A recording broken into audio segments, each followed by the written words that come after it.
Bhaskar online classes में आपका स्वागत है। आज हम राजस्थान भूगोल विषय के ऊपर चर्चा करेंगे कि राजस्थान की जो जलवायु, राजस्थान की आकृति है, आकार है, राजस्थान की जो स्थिति है, राजस्थान का जो विस्तार है, उसके बारे में हम अध्ययन करेंगे। तो चलते हैं राजस्थान भूगोल पर।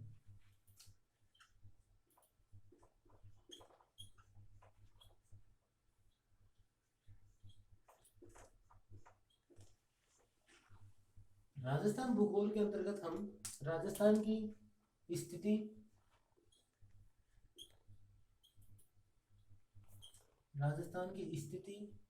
राजस्थान का विस्तार, राजस्थान का आकार और राजस्थान की आकृति, इसके बारे में चर्चा करेंगे। इसके अलावा हम राजस्थान की जो जलवायु है, राजस्थान का जो भौतिक स्वरूप है, उसके बारे में भी विस्तृत से चर्चा करेंगे।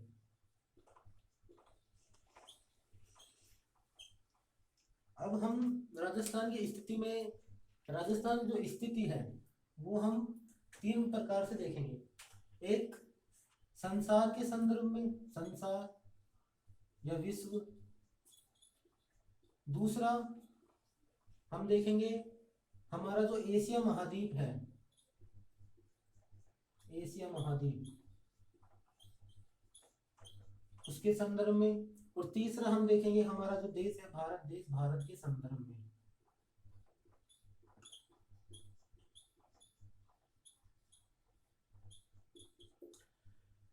इन तीनों के अलावा हम सूर्य की जो सूर्य है, सूर्य के संदर्भ में भी,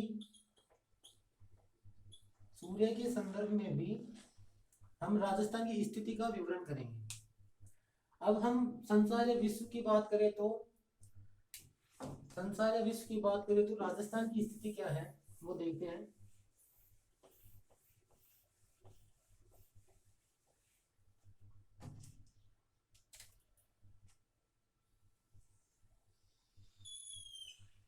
ये मान लो हमारी पृथ्वी है, ग्लोब है, संसार है, विश्व है, ग्लोब पृथ्वी, विश्व। हम विश्व या ग्लोब के संदर्भ में राजस्थान की जो स्थिति है उसकी चर्चा कर रहे हैं कि विश्व में राजस्थान की स्थिति कहां पर है। तो विश्व को एक रेखा है 0 डिग्री अक्षांश, 0 डिग्री अक्षांश।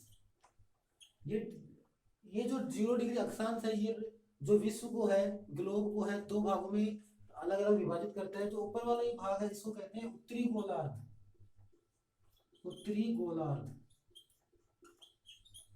और जो ये नीचे वाला भाग है इसे कहते हैं दक्षिणी गोलार्ध,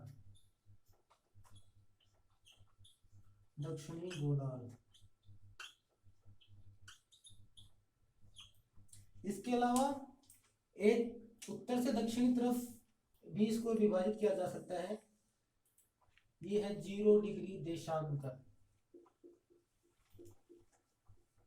ये जो ग्लोब है, पृथ्वी, इसको दो भागों में विभाजित करता है। एक भाग होता है इसका पश्चिमी भाग, और जो दूसरा भाग होता है ये होता है पूर्वी भाग।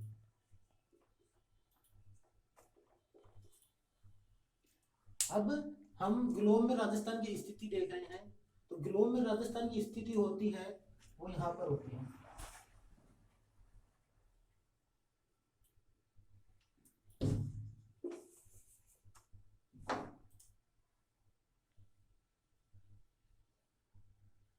यहाँ पर राजस्थान की स्थिति होती है, अर्थात हम वैसे डायरेक्ट देखें तो जो राजस्थान की स्थिति होती है वो होती है पूर्व, उत्तर पूर्व। अर्थात अक्षांश में देखें तो राजस्थान है वो उत्तर की तरफ स्थित है, और देशांतर में देखें तो राजस्थान है वो पूर्व की तरफ स्थित है।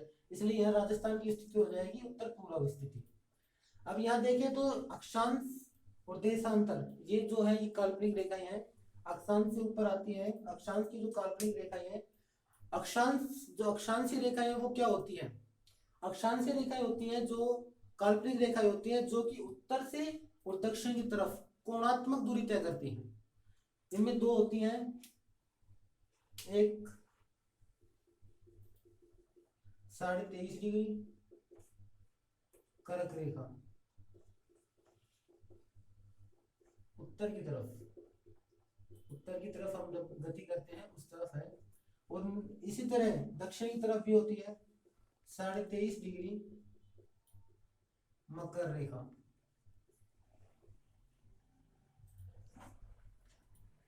और ऊपर जाएंगे उत्तरी उत्तरी उत्तर की तरफ और ऊपर जाएंगे तो एक और काल्पनिक रेखा होती है 66.5 डिग्री आर्कटिक वर्त।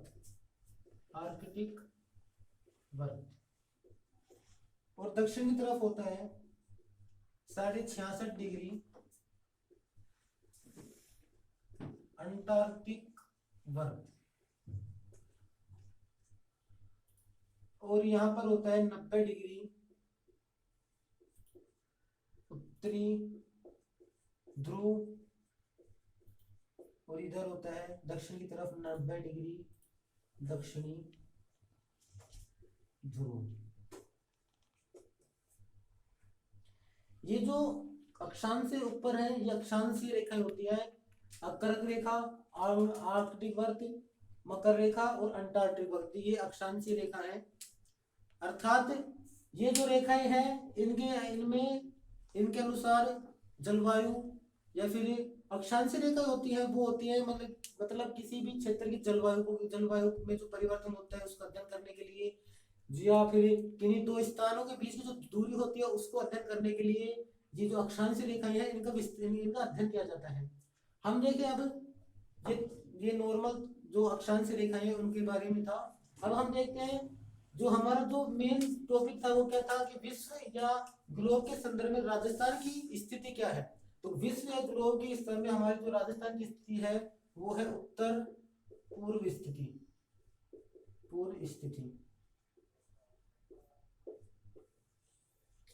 इसमें जो अक्षांश है अक्षांश को कहा जाता है भूमध्य रेखा या कहीं कहीं इसका नाम होता है विषुवत रेखा।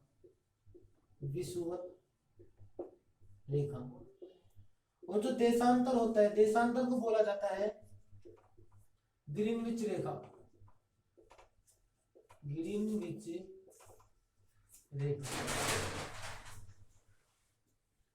इसके बाद हम जो हमारा एशिया महाद्वीप है, एशिया महाद्वीप में हम राजस्थान की स्थिति की चर्चा करते हैं। राजस्थान की स्थिति की हमने चर्चा कर ली कि राजस्थान की जो ग्लोब है उसमें क्या स्थिति है। अब हम चर्चा कर रहे हैं कि जो हमारा एशिया महाद्वीप है उसमें राजस्थान की स्थिति कैसी है। ये एशिया महाद्वीप का मानचित्र है और ये हमारा इंडिया यहाँ पर है, इंडिया भारत, और ये हमारा पूरा एशिया महाद्वीप है। जो एशिया महाद्वीप में इसमें राजस्थान की स्थिति की हम चर्चा कर रहे हैं कि राजस्थान की स्थिति कैसी है, कहाँ पर है। अर्थात ये हो गया उत्तर दक्षिण, ये है पूर्व दिशा और ये है पश्चिम दिशा। जो एशिया महाद्वीप है उसमें राजस्थान की स्थिति कहाँ पर है, उसमें राजस्थान की स्थिति है दक्षिण पश्चिम, अर्थात ये यहाँ पर, ये जो है ये राजस्थान की स्थिति है। एशिया महाद्वीप में राजस्थान क्या स्थिति है, दक्षिण पश्चिम। एशिया महाद्वीप में राजस्थान की जो स्थिति है दक्षिण पश्चिम है। इसके बाद हम राजस्थान की स्थिति भारत में देखते हैं कि भारत में राजस्थान की स्थिति कहां पर है। अब भारत में हम राजस्थान की स्थिति देखते हैं कि राजस्थान में स्थिति कहां पर है। ये भारत का मानचित्र है और इसमें हम राजस्थान की स्थिति देखें,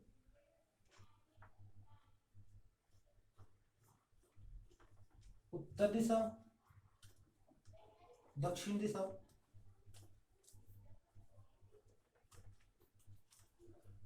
पूर्व दिशा और ये है पश्चिम दिशा।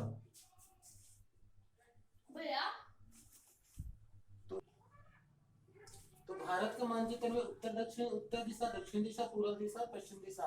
तो भारत के मानचित्र में भारत में राजस्थान की स्थिति कहां पर है, ये है राजस्थान की स्थिति, उत्तर और पश्चिम। अर्थात राजस्थान, भारत में राजस्थान की स्थिति कहाँ पर है, उत्तर और पश्चिम दिशा में राजस्थान की स्थिति है। अब यहाँ से हम देख लेंगे जो सूरज है, सूर्य है, उसके सापेक्ष राजस्थान की स्थिति कहाँ पर है, उसके बारे में हम चर्चा करेंगे। यहाँ से हम तीन तीन विषय के बारे में, हम तीन चीजों के बारे में अध्ययन कर रहे हैं कि जो राजस्थान की स्थिति है, राजस्थान की जो स्थिति है वो राजस्थान की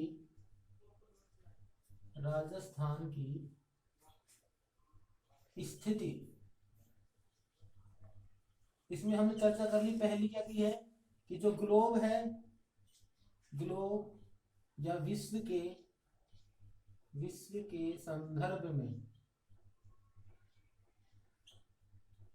ग्लोब या विश्व के संदर्भ में जो राजस्थान की स्थिति है वो है हमारी उत्तर पूर्व। दूसरा हमने पढ़ा है एशिया महाद्वीप है, एशिया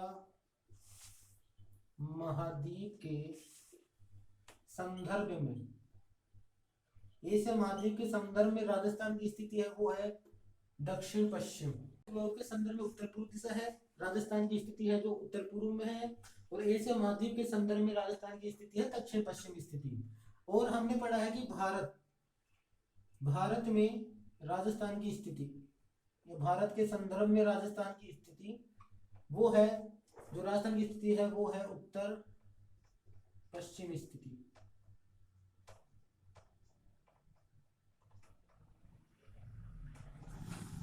अब इसके बाद हम चर्चा करेंगे सूर्य के सापेक्ष, कि सूर्य के सापेक्ष राजस्थान किधर स्थित है, किस दिशा में स्थित है।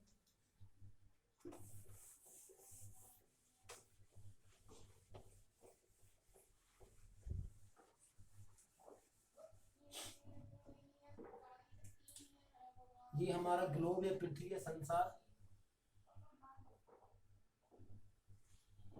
0 डिग्री अक्षांश, या इसको बोलते हैं भूमध्य रेखा, या इसी का दूसरा नाम है विषुवत रेखा, विषुवत रेखा। तो हम सूर्य के सापेक्ष राजस्थान की स्थिति देख रहे हैं। मान लो कि हमने, ये सूर्य है, सूर्य के सापेक्ष स्थिति देख रहे हैं कि सूर्य जब सीधा भूमध्य रेखा पे जब सूर्य की किरणें पड़ती हैं तो यहाँ पर होता है उच्च तापमान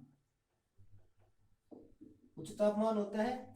अब उच्च तापमान होता है तो भूमध्य रेखा पर उच्च तापमान रहेगा, तो यहाँ पर जो व्यापारिक पवन आते हैं वो व्यापारिक पवन यहाँ पर आते हैं, उच्च तापमान पर आते हैं और गर्म होकर उत्तर दिशा की तरफ चली जाती है, और उत्तर दिशा की तरफ जाने के बाद वो ठंडी हो जाती है, जिनसे यहाँ पर जो भूमध्य रेखा, यहाँ पर अच्छी वर्षा होती है। यहाँ से व्यापारिक पवन आई, गर्म होकर उत्तर दिशा की तरफ गई, वहां पर वायुमंडलीय दाब है, उससे वायुमंडल दाब के कारण वो वहां पर ठंडी हो जाती है, जिससे वो ठंडी होकर यहाँ पर भूमध्य रेखा पर अच्छी वर्षा करते हैं। अर्थात यहाँ पर उच्च तापमान है और अच्छी वर्षा है, अच्छी वर्षा होती है यहाँ पर भूमध्य रेखा पर। और इन कारण ही जो भूमध्य रेखा है वो है उस वहां पर पाई जाती है उष्णकटिबंधीय है, यहाँ पर उष्णकटिबंधीय सदाबहार वनस्पति भूमध्य रेखा है, यहाँ पर उच्च तापमान है, अच्छी वर्षा है और उष्णकटिबंधीय सदाबहार वनस्पति पाई जाती है। अब हम सूर्य के सापेक्ष, सूर्य है इसके सापेक्ष राजस्थान की स्थिति देख रहे हैं कि राजस्थान की स्थिति कैसी है। यहाँ पर राजस्थान है,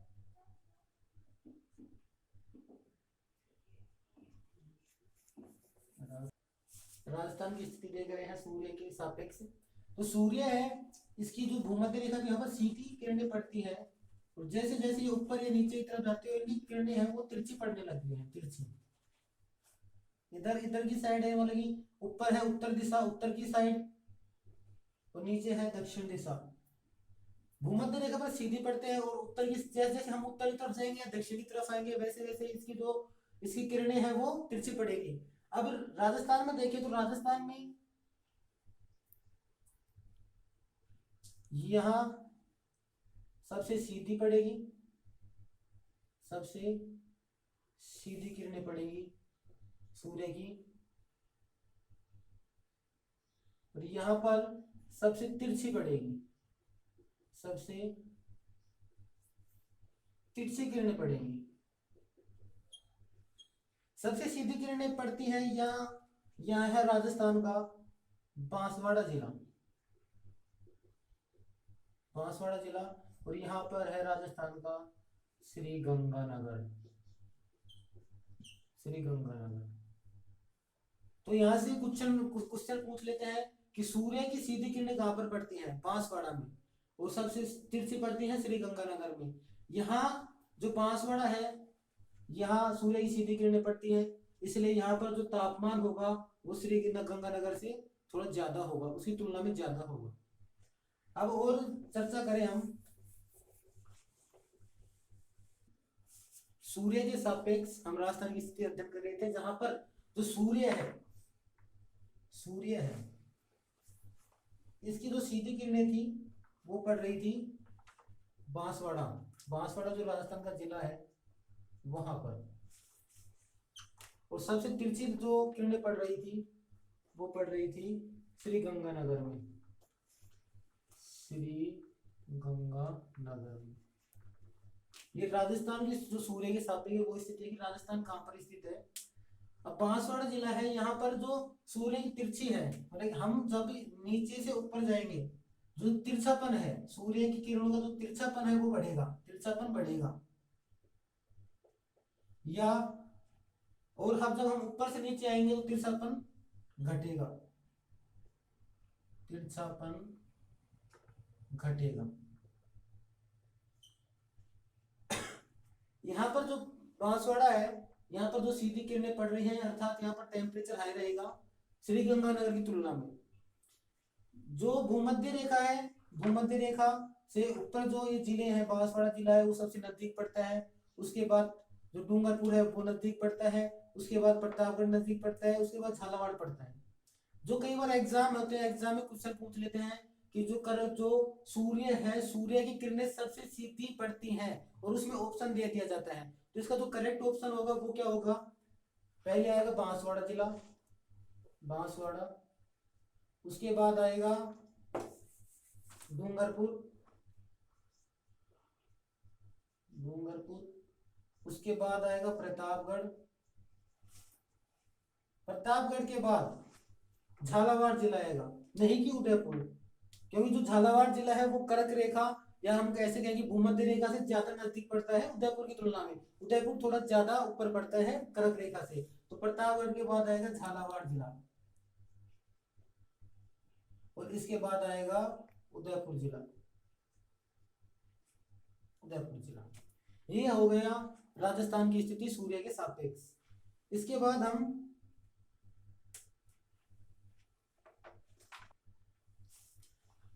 जो सूर्य ग्लोब है, सूर्य की जो भूमध्य रेखा, कर्क रेखा है, उन पर क्या प्रभाव होता है उसके बारे में हम यहाँ पर चर्चा करेंगे।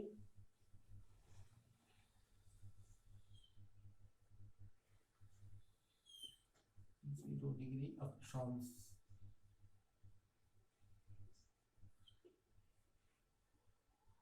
जीरो डिग्री अक्षांश हो गया। इसका दूसरा नाम हमें पता ही है, विषुवत रेखा, विषुवत रेखा या भूमध्य रेखा।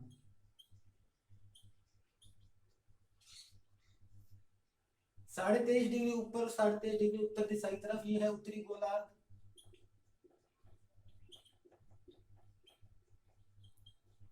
और ये है दक्षिणी गोलार्ध।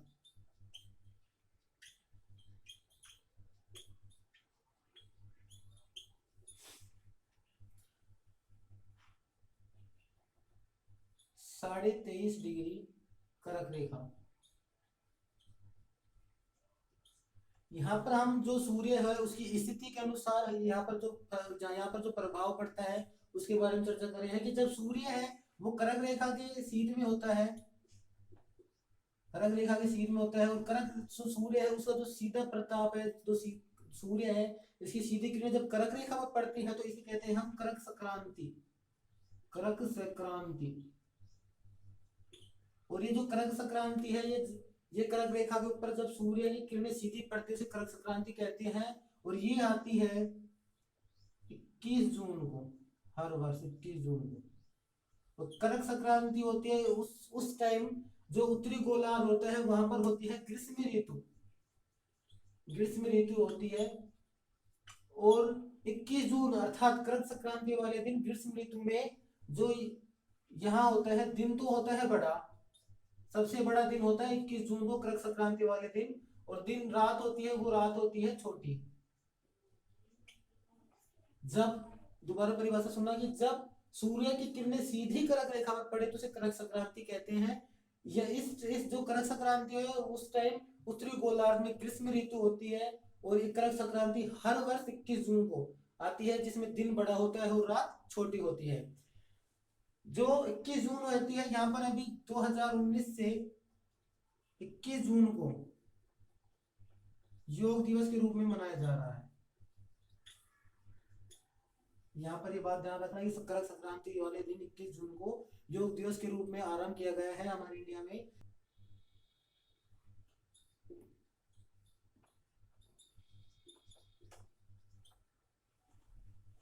अक्षांश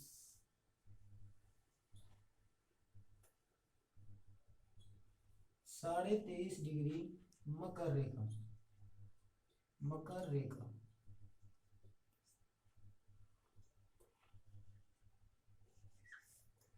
जब कर्क रेखा के ऊपर जब सूर्य किरणें पड़ रही थी तो कर्क संक्रांति कहलाती है, सीधी पड़ते हैं। और इसी प्रकार जब सूर्य की किरणें सीधी मकर रेखा पर पड़ती है तो उसे कहते हैं मकर संक्रांति। और ये जो मकर संक्रांति होती है ये हमारे हर साल हर वर्ष 22 दिसंबर को मकर संक्रांति होती है। जो जब दक्षिणी गोलार्ध में मकर संक्रांति होती है उस वक्त उत्तरी गोलार्ध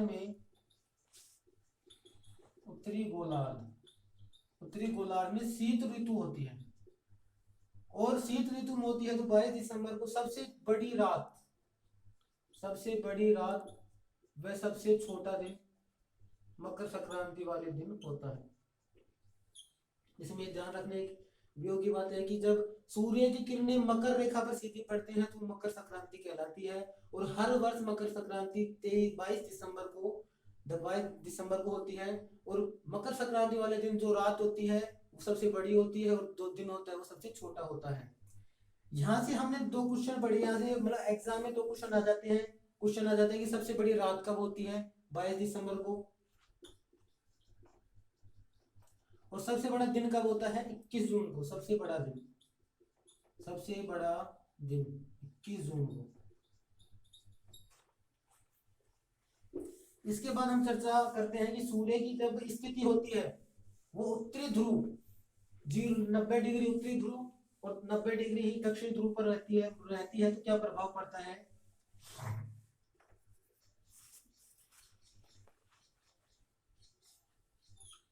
0 डिग्री अक्षांश,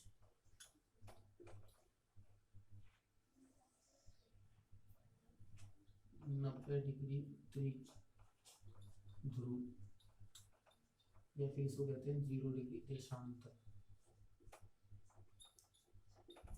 जब सूर्य उत्तरी ध्रुव पर होते हैं 90 डिग्री उत्तरी ध्रुव, और जब सूर्य की किरणें उत्तरी ध्रुव से या 0 डिग्री देशांतर से सीधी भूमध्य रेखा पर पड़ती हैं तो इस स्थिति को इस कंडीशन को कहते हैं बसंत विषुव कहते हैं। बसंत विषुव क्यों कहते हैं? क्योंकि इस टाइम जो हमारा इंडिया होता है, इंडिया में बसंत ऋतु आरंभ होती है, इसलिए इसे बसंत विषुव कहते हैं। और ये हर वर्ष 21 मार्च को होता है। और यहाँ पर सबसे देखने की बात होती है कि 21 मार्च यानी बसंत विषुव के दिन रात और दिन की जो अवधि होती है वो समान होती है, बराबर होती है। 21 मार्च को बसंत विश्व होता है। बसंत विश्व क्या होता है कि जब सूर्य की किरणें सीधी भूमध्य रेखा पर पड़ती हैं तो उसे बसंत विश्व कहते हैं, और ये हर वर्ष 21 मार्च को होता है।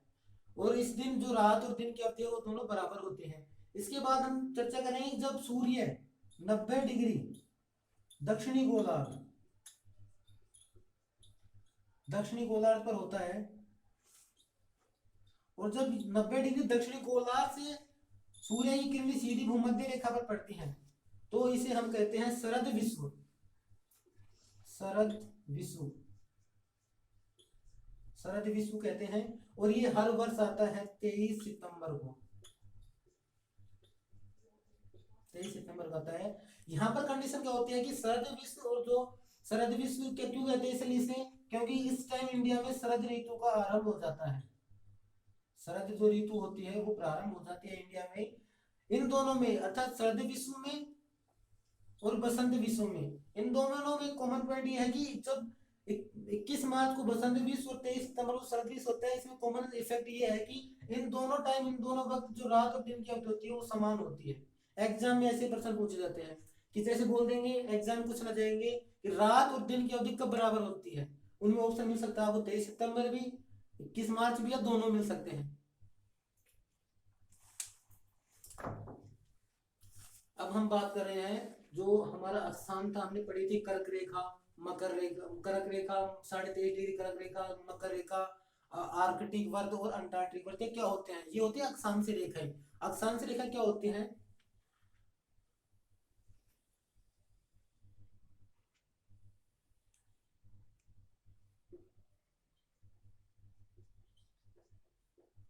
अक्षांशीय रेखा क्या होती है? अक्षांशीय रेखाएं, अक्षांशीय रेखाएं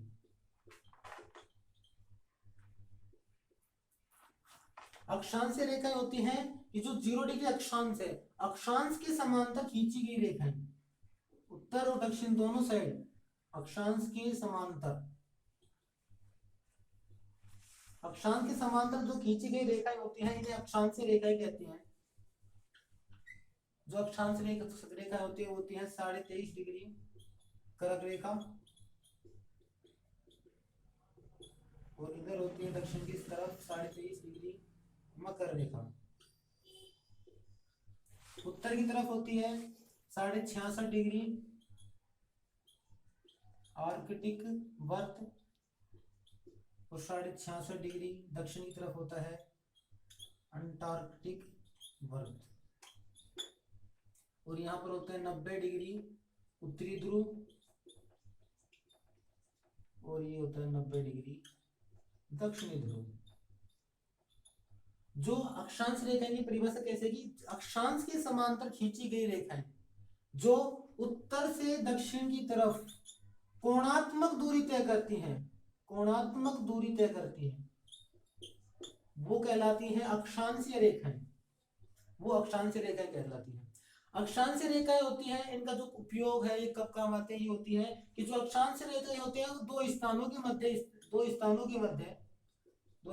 के मध्य दूरी ज्ञात करने में काम आती है, जो अक्षांशीय रेखाएं होती हैं। और अक्षांशीय रेखाओं का प्रभाव होता है वो वायु जो हमारे जो राजस्थान की या भारत की, जैसे भारत ही कहे, उसका जो वायुमंडल है, वायुदाब है, उसमें प्रभाव करते हैं वायुमंडल में। और जो देशांतरीय रेखाएं होती हैं, देशांतरीय रेखाएं, यहाँ पर मैं बता दूं कि अक्षांश रेखाएं और देशांतरीय रेखाएं हैं, ये काल्पनिक रेखाएं हैं। अक्षांश देशांतरीय रेखाएं क्या होती हैं कि जो अक्षांश है उसके लंबवत जो रेखाएं खींची जाती हैं, लंबवत जो खींची गई रेखाएं होती हैं। देशांतरीय रेखा होती है कि जो अक्षांश होते हैं इसकी लंबवत जो रेखाएं खींची गई हैं उन्हें कहते हैं देशांतरीय रेखाएं। और ये देशांतरीय रेखाएं ये पूर्व से पश्चिम की कोणात्मक दूरी तय करती हैं, पूर्व से पश्चिम की कोणात्मक दूरी तय करती हैं। और जो देशांतरीय रेखाएं होती हैं ये दो स्थानों के मध्य समय यानी टाइम को दर्शाती है।